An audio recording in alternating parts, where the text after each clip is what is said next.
Welcome to the 40 Unicorns podcast. Today we're going to have our second interview with Attila Fier, interviewed by Mike Bricioni. Over to you, Mike.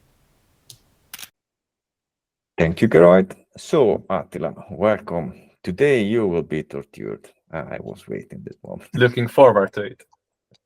And speaking about the witch, tortured. Did you go outside with this rain and your dogs? Because Yeah, I went obviously. outside with mine.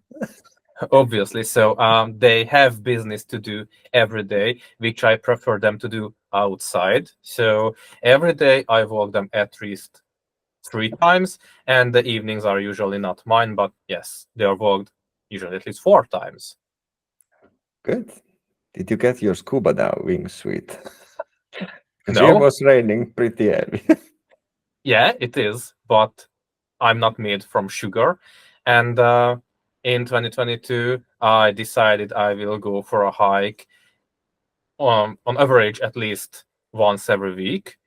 And even though it was snowing, it was raining, I didn't care. I went to a hike. So walking the dogs in the rain, it's just another regular day. Yeah, I guess Gerard and myself, we remember pretty well your easy hike when you brought us. I got cramp for 2 weeks and I am pretty trying. What about you, Gerard? Did you remember? Yeah, I didn't find it too bad, but I think you were really going for it.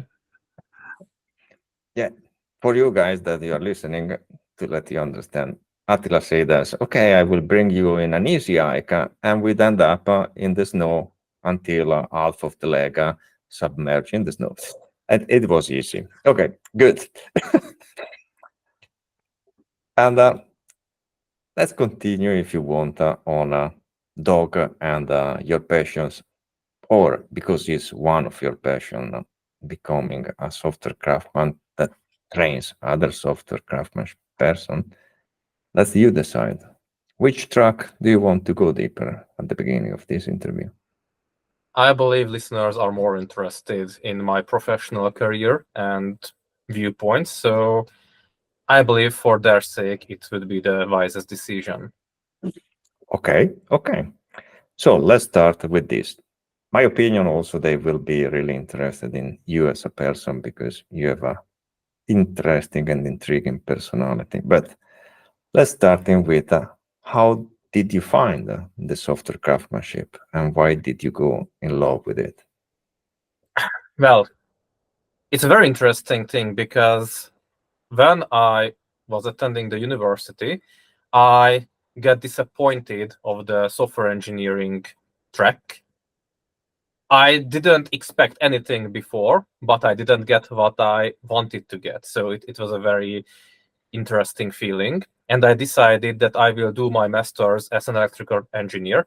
And during the bachelor's, when I was a software engineering student, I started to go towards courses that were more close to the hardware. So that way I get to electrical engineering on embedded devices, so it was still pretty close to software. But then I realized that even though I like to deal with hardware much better, I am more talented in dealing with software. So after I got graduated as an electrical engineer as well, I got back into the software business, partly because I already had a company with 2 of my friends from the university, and this was a software delivery company. And that is where I first found software craftsmanship. And why I told you all this, guys, because when I went towards electrical engineering, my courses, my classes were a bit different than a regular software engineer's classes. So I didn't really get the knowledge from the university regarding a regular software engineer would get. And I had to learn all these things by myself. So when I created software for our clients, I saw what my other friends were doing, and I was also disappointed sometimes with the work I did. So I started to do a bit of research and asked for people for advice. Where can I improve? And that's where I found Clean Code, for example. That's where I found books like Refactoring or Extreme Programming Explained. So during all these research, well, let's say Pandora's box opened up for me, and there was no stop.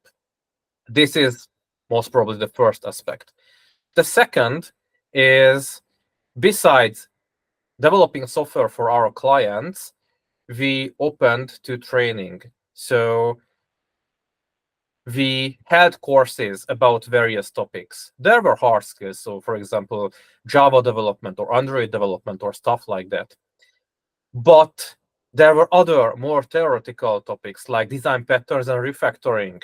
They asked us to do courses like those. Obviously, we needed to learn very deeply how to address those topics authentically.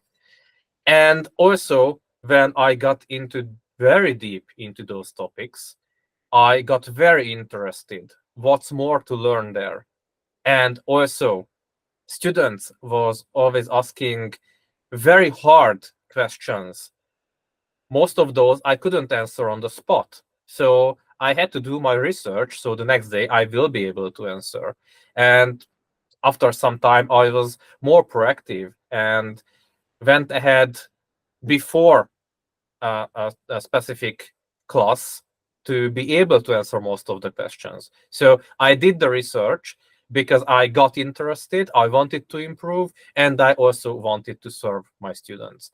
So basically, these were the first milestones where I got into software craftsmanship regarding software quality and practices and techniques. And since that, well, the more I learn, I always observe how much more there is to learn. So this is something that is endless. Yeah, I guess Socrates was saying the unique know stuff that I know is that I know nothing, right? So, Yeah, something like that. I yeah, second that. yeah, it's a never-ending journey.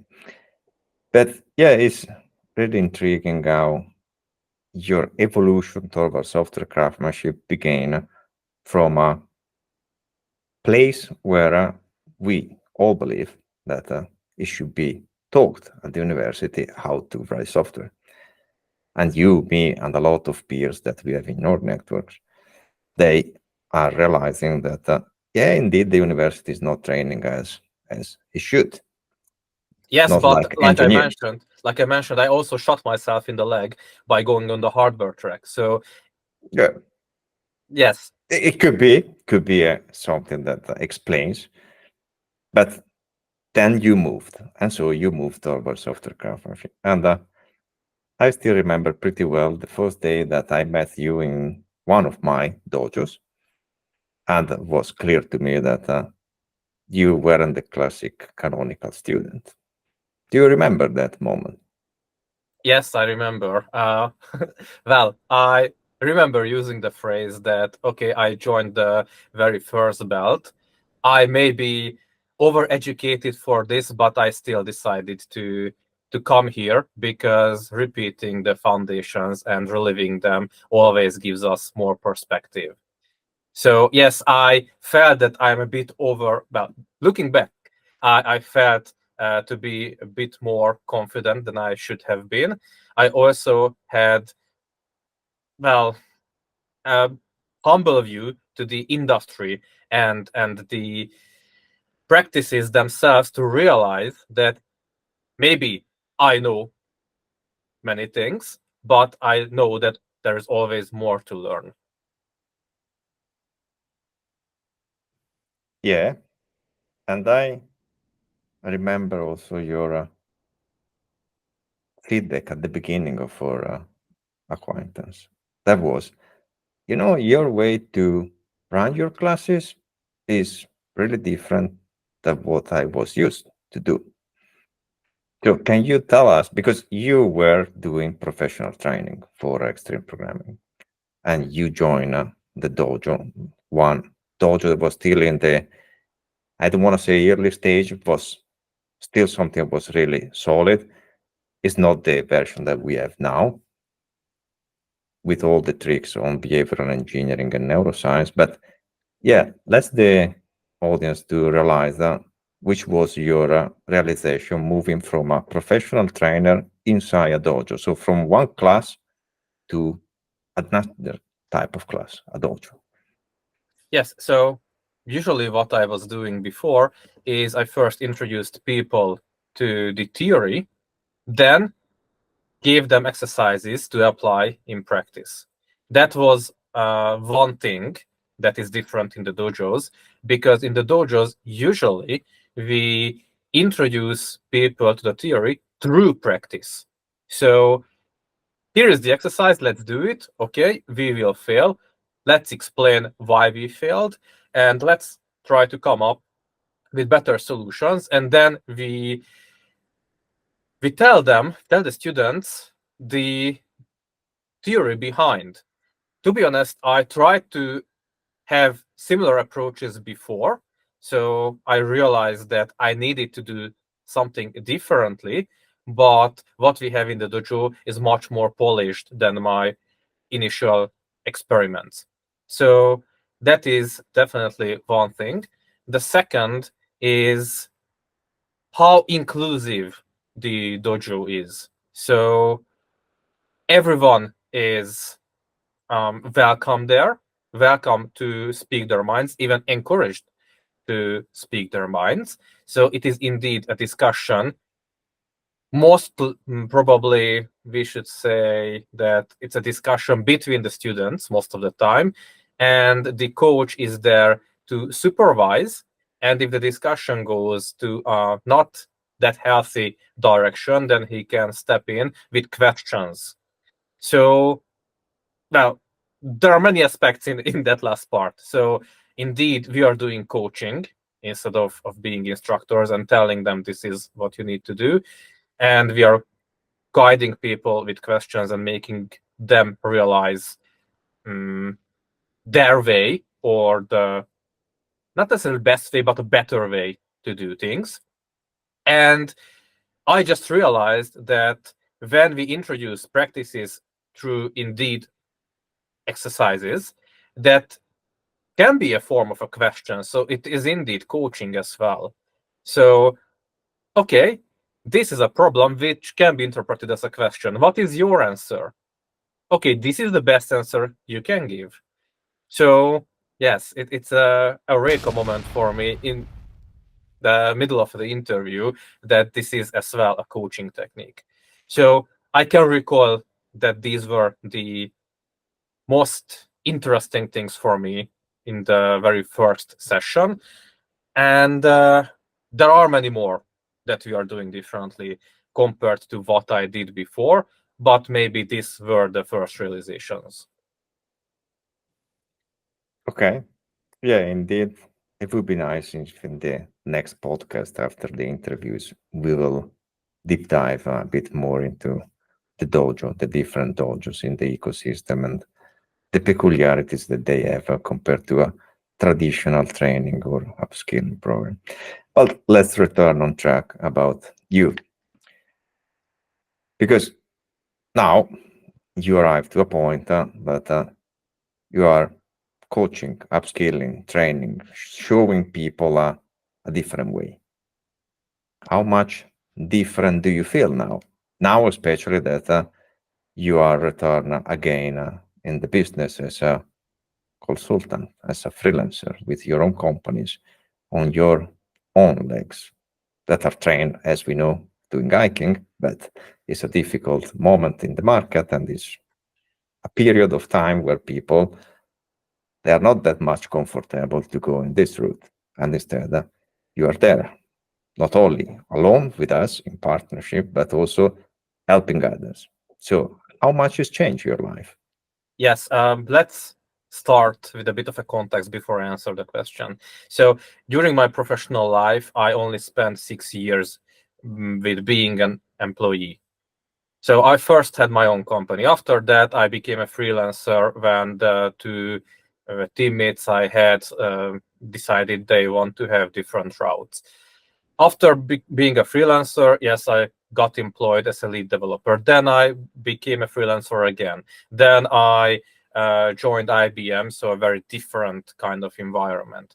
And now, yet again, an entrepreneur. Right now, not a freelancer, but I have a company, but that's a different thing. And we are also partners. So this is a very different setup. So I was always trying to do things my way. There were points in my life where I wanted a bit more stability. That's why I joined companies as an employee. And yes, I had stability, but what I realized is I struggle in situations when I feel my voice isn't heard. So when I see that there is room for improvement, and I even know how could we improve things, or even worse, when I feel that my inner core values aren't aligned with the values what the companies represent, and I am not able to influence the upper management to change their views because I believe my views are more healthy to the organization. I may be wrong, so I'm not saying I know everything, and maybe they are right. But in those environments, I didn't feel, let's call it good. So I didn't feel good. I didn't feel that's my place. On the other hand, as an entrepreneur, as a coach, the model is very different. I am not told what to do. I am asked to do what I represent. And that is a very, very, very big difference compared to being an employee. I can pick the clients I want to work with. I can pick who are the clients who we have the same values, and together we can have a much healthier work relationship towards a common goal. And I would say that is the biggest difference between being an entrepreneur and a coach and being an employee, at least for me. Yes. To me, after all the influence from the Japanese culture with the martial art, I feel that your journey has moved you in a configuration that you are aligned with your ikigai. So what you love to do, your passion, your talent, what you do as work, and the outcome that your work is generating from your point of view, everything is aligned to what is inside you. That is an amazing statement. A lot of people, they would love to say, I arrived at that point, I guess. And speaking about you and the inner you, what do you want to share with the audience about who is Attila beside being a software craft person and a coach of software craftsmanship? It's a very hard question because even on my personal blog, I start my introduction, well, not necessarily start, but I state at some point that I am hard to fit into a single box. I am very curious. I want to know how the world works, how things work. So let me tell you a story. When I was a child, 2 or 3 years old or something like that, I woke up in the morning, very early morning, so 5, 6 a.m. or something like that. I couldn't fall asleep again. I was bored. What a child like that does in the morning. Oh, there is the lamp. I was always interested how its switch works. So I got a screwdriver and I disassembled the lamp switch that was still plugged in. Obviously, I got electrocuted. I didn't scream, didn't say anything because I realized this was a dumb thing to do, so silently I assembled it again and got back to my bed. And all this was done in the same room with my mother, so she was sleeping next to me. So yes, I am so curious, and well, that is also a point that I can learn from my mistakes. At least I want to think that. So I'm curious, very curious, and for me, it's a very sad thing that there are only 24 hours in a day because I love to do many things. So we already mentioned dogs. I have 4 dogs with my girlfriend, 2 border collies and 2 Moodies. Who don't know Moodies, they are also herding dogs, Hungarian herding dogs. They have very similar qualities like a border collie does. Maybe the main difference is that while most border collies don't bark because they are not herding by barking, Moodies do. But aside from that, they are very smart, full of energy. So they are all over the place. And we have 4 of them. And we are not living in a house, we are living in an apartment. So yes, we are those kind of people. And we are so much into dogs. Currently, we are creating a foundation for dogs to elevate the culture in Hungary, the culture about dogs. We also want to have trainings. My girlfriend is a dog trainer, so yes, that helps to get into these things. But besides those, we also mentioned hiking. Currently, I am attending to a tour guide course. Exams are coming up from the moment of recording. I believe in 2 weeks I will have the theoretical exam, and 3 or 4 weeks the practice exam, and these are very challenging indeed. But like I mentioned, in 2022, I wanted to attend 52 hikes. I did 55. So yes, I do many things, and just a few more to mention. For those who are listening to us on a podcast listener application and not watching on YouTube the recording, I have 2 guitars behind me on the bookshelf. I have 4 other guitars in the other room, so I'm into music. Not only playing on the guitar, but also music theory and composing music. I don't have too many results there yet, but if I would have more time, I would spend more time composing music.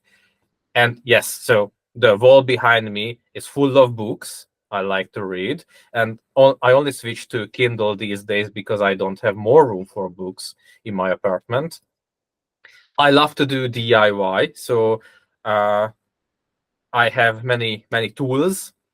Mostly, I like to work with wood, but for some extent, I can also weld. So sometimes when I need, I work with steel.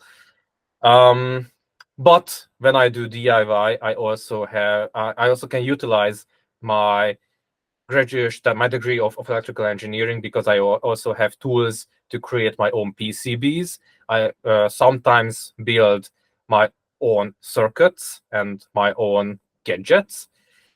What else? I like to play table tennis. I like to ride on my bicycle. Yes, I also have a motorbike, so I like to ride that as well. So yes, my area of interest is very diverse. And if I would have 240 hours a day, most probably that wouldn't have been enough as well. Because my interests are as like gas. It fills all the available space. So now I guess we know why you got electric engineer degree, right, Gerard? Absolutely, yeah. And Well, yes. So I like to say that yes, electrical engineering remains a hobby for which I have a degree. So you can get electrocuted properly next time. Yes, right? exactly.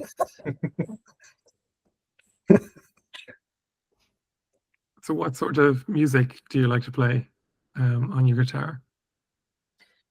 Yet again, my interests are very diverse. So I got my first guitar when I was 18, and my goal with that guitar, and it was an acoustic guitar. So the goal with that guitar was to, and in fact, this is the guitar behind me. Maybe this is how it is more visible. So this is my very first guitar. My goal with that was to play songs next to campfires and sing together.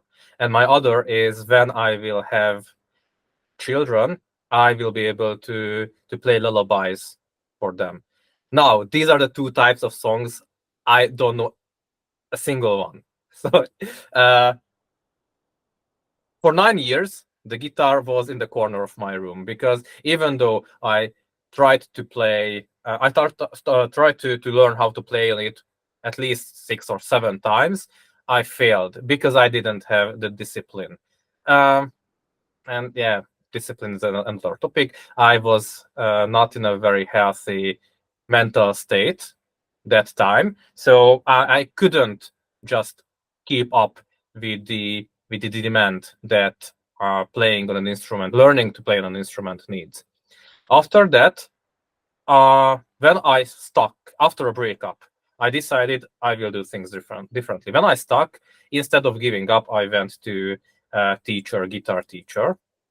And after a few months, even though before I wasn't interested in electric guitars, I bought my first electric guitars, and I got into playing rock music and metal and punk, and well, all the different genres that are usually associated with rock.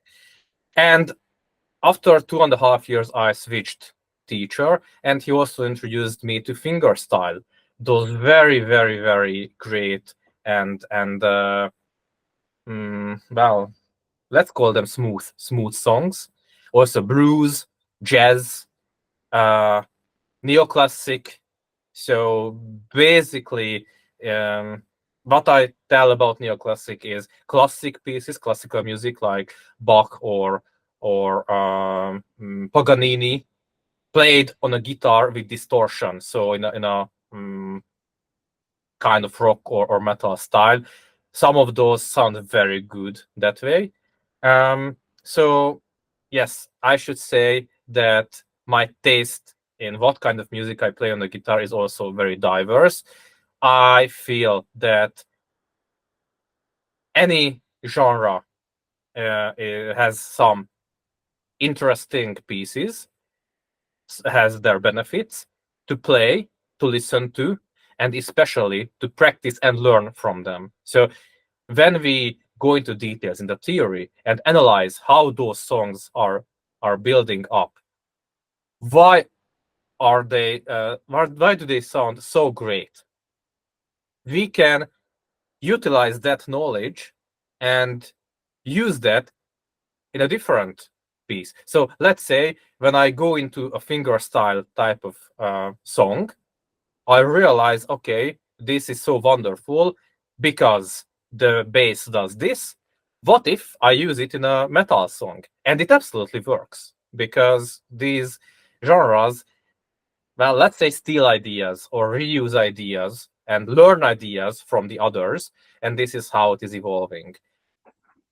So if we want to circle back to our industry, to IT, the same things apply. So we can learn even from the most junior developer, because they have practices, techniques that we don't know. We can learn techniques, strategies from various programming languages. Doesn't even matter. So let's say one is a Python developer, the other is a Rust developer. They can learn ideas from each other.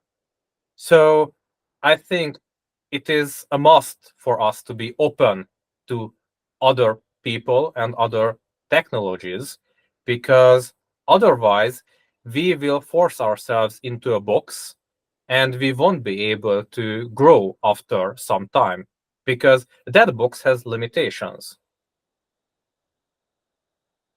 Yeah, and this perfectly aligns with also my discoveries. If you think that I got involved in the software craftsmanship, behavioral science, and neuroscience because of the influence of Formula One, and because of what I have discovered doing training as a martial artist. Yeah, if you mix things together, you create new recipe. Sometimes the recipe is good, sometimes not.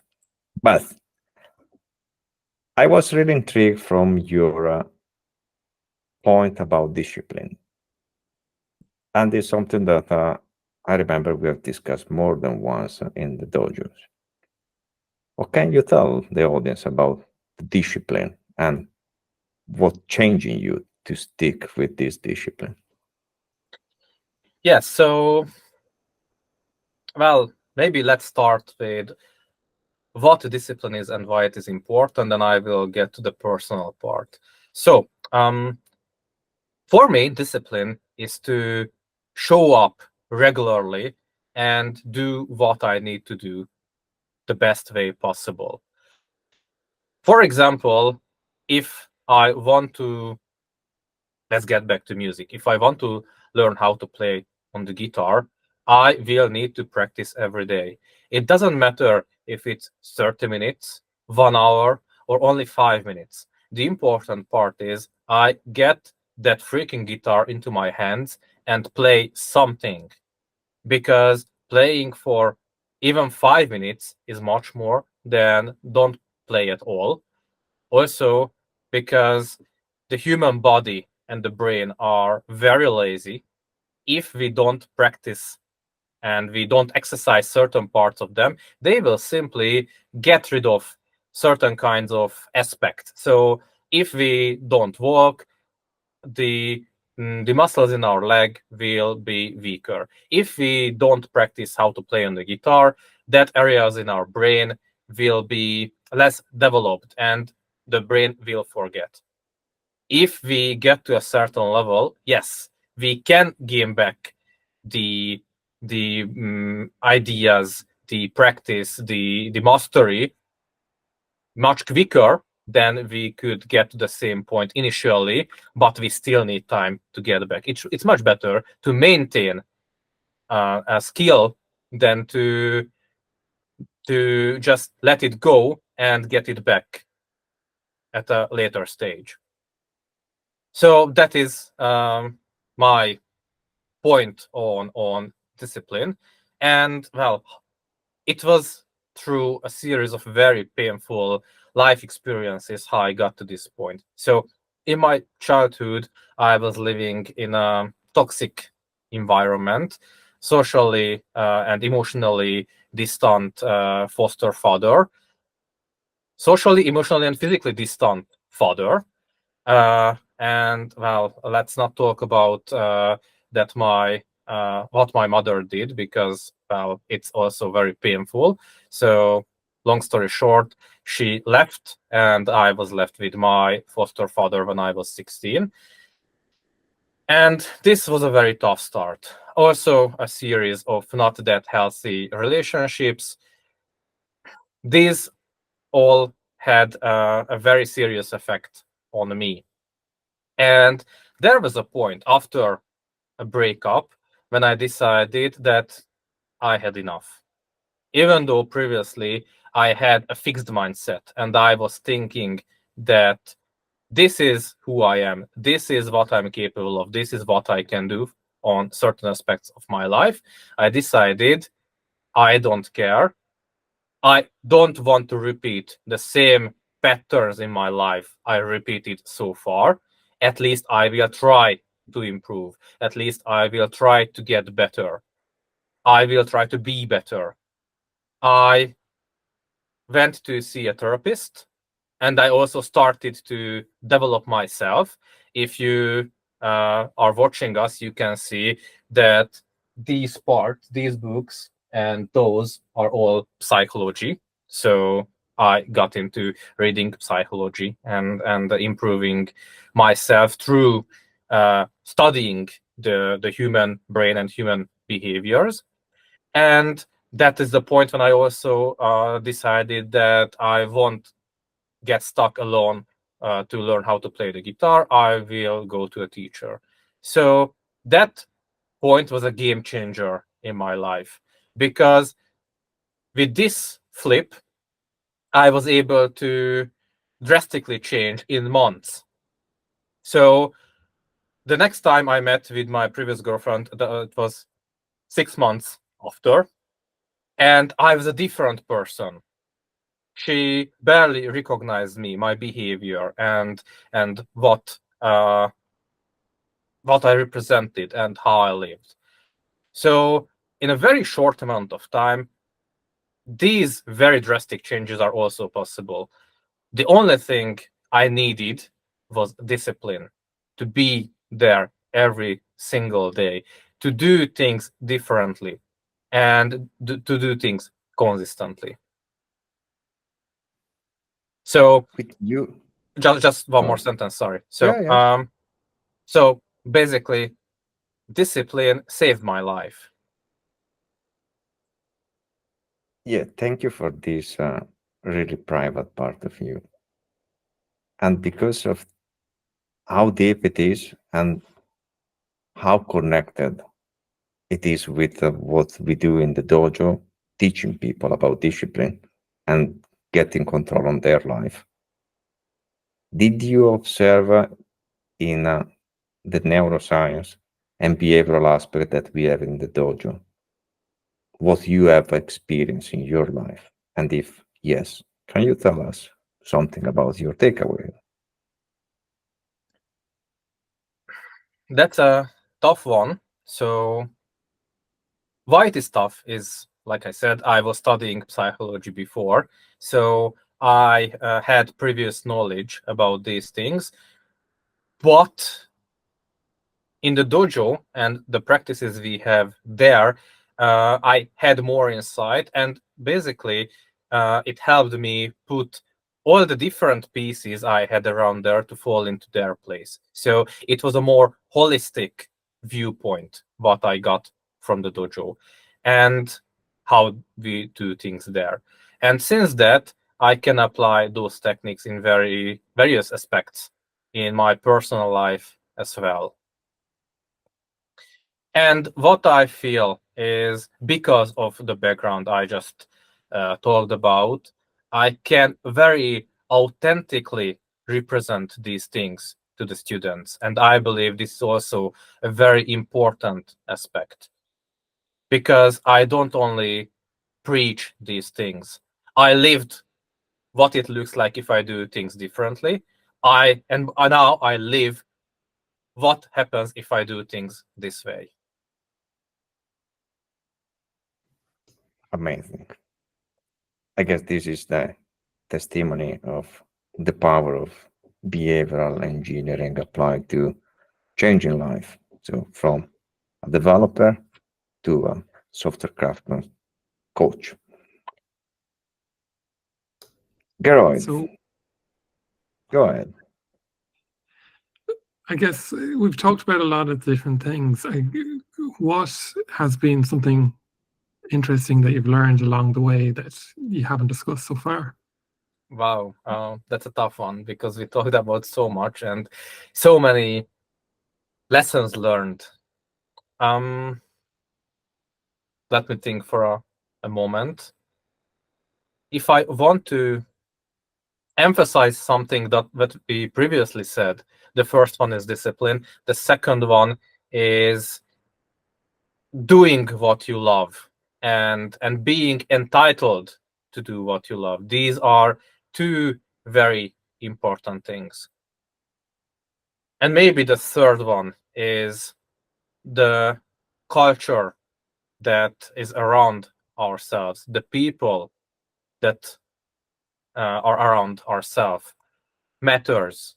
So they may influence how we behave. They may influence our feelings. Sorry, that's not the right phrasing. They are influencing how we are feeling and behaving. So it is very important to choose our environment. Yes, we are born into a family. We can't choose that. But we can choose our friends, and we can choose the environment we work in. And in the majority of our adult life, we are surrounded by colleagues and friends and our own chosen family. So for our well-being, let it be professional, personal, mental well-being, those are interconnected, but still different aspects of the same thing of a person's life. These are very important things. So if someone wants to have change, they need to drive that change. And maybe this is how it all boils down. Be the driver of your life. Be the driver of the change you want to achieve.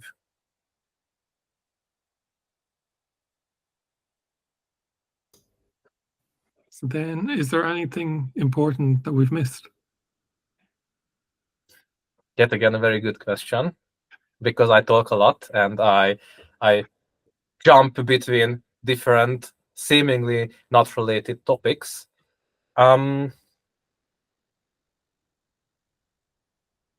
Maybe I want to repeat something, so not something new, but something that we didn't emphasize enough, is be open.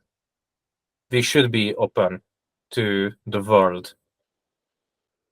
Yeah, so what came to my mind is a quote from Aaron Swartz: be curious, read widely, try new things. I think a lot of what people call intelligence boils down to curiosity. And that is, I believe, what I would say is my message to people out there. It's a nice way to kind of bring it all together. So thank you, Attila, for joining us today, and for Mike for interviewing you. It's been a great session. So please go ahead and subscribe and look out for the next episode of the Forge of Unicorns.